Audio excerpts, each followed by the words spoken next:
Bob in New Jersey writes, the balanced XLR interconnects on my integrated amp have pin 3 as plus and pin 2 as minus.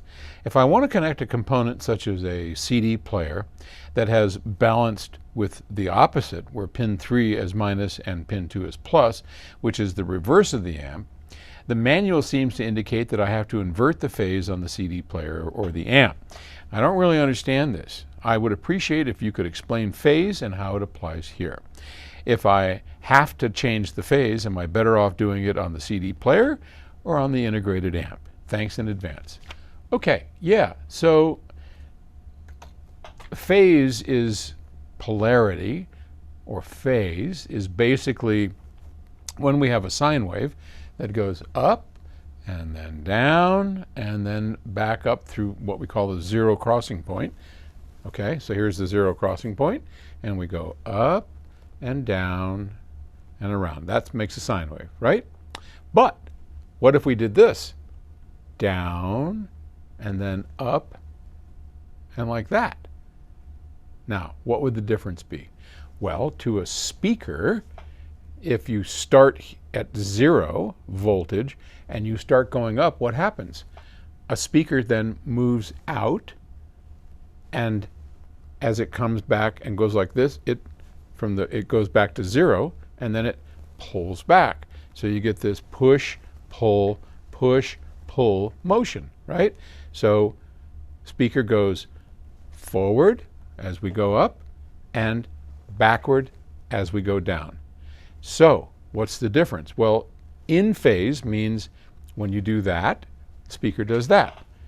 Out of phase means when you do this, it starts here. It starts out, going back, and then coming out, okay? That's in phase and out of phase.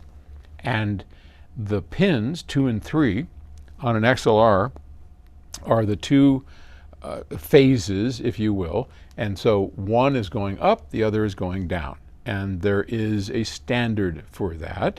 And I'm surprised that any product does not follow that standard. But be it as it may, somebody forgot or had a different opinion, I don't know. But if they're not following the standard, then yeah, you should flip the phase. How much difference does it make? That's a lot of debate about that. There's plenty of people that claim they can hear the differences in polarity, that if you flip your speakers around, as long as you do it together, that you can tell whether those in phase or out of phase. What I will tell you is that the changes that I recognize as being important are the ones that I can walk upstairs into the listening room, turn something on and go, wait a minute, something's off here. Something's right here.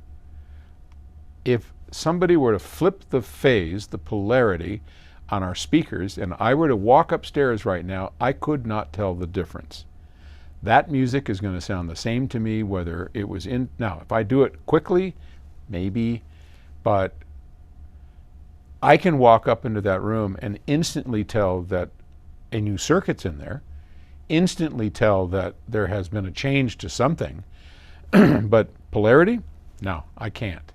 So maybe you can. Most people can't. If it were me, I wouldn't worry about it. But if you're going to change it at the source, if you can, of where it's making the thing in the first place incorrect, and keep your integrated in correct polarity. Okay? Hope that helps.